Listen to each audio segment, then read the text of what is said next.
খুলনায় কিশোরী গৃহকর্মীকে গরম কড়াইয়ে ছ্যাঁকা দিয়ে নির্যাতনের মামলায় এক পুলিশ দম্পতিকে গ্রেপ্তার দেখানো হয়েছে। সকালে ভুক্তভোগীর মা মামলা করলে আসামিদের গ্রেপ্তার করা হয়।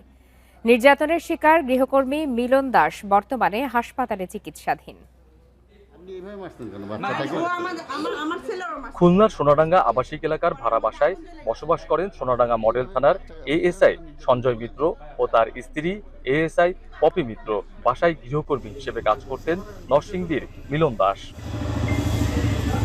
অভিযোগ উঠেছে বুধবার তরকারি পুড়ে যাওয়ায় গৃহকর্ত্রী পপি মিত্র ক্ষিপ্ত হয়ে গরম কড়াই দিয়ে গৃহকর্মী মিলন দাসকে ছ্যাঁকা দেন। এতে তার শরীরের বিভিন্ন স্থানে দগ্ধ ও জখম হয়। খবর পেয়ে মানবাধিকার কর্মী, সাংবাদিক ও পুলিশকে জানান স্থানীয়রা। পরে গৃহকর্মী মিলনকে ওই বাসা থেকে উদ্ধার করা হয়।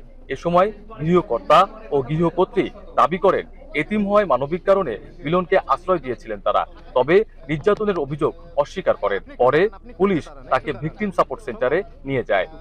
মেয়েটার চোখটা ফোলা আর মানে মাস্ক পরে আছে যাতে আমরা ঠিকমতো দেখতে না পারি, কপাল কাটা।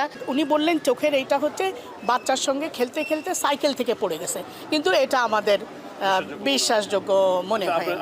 বৃহস্পতিবার সকালে ভুক্তভোগী গৃহকর্মীর মা নরসিংদী থেকে সোনাডাঙ্গা মডেল থানায় এএসআই সঞ্জয় মিত্র ও তার স্ত্রী পপি মিত্রের বিরুদ্ধে মামলা করেন।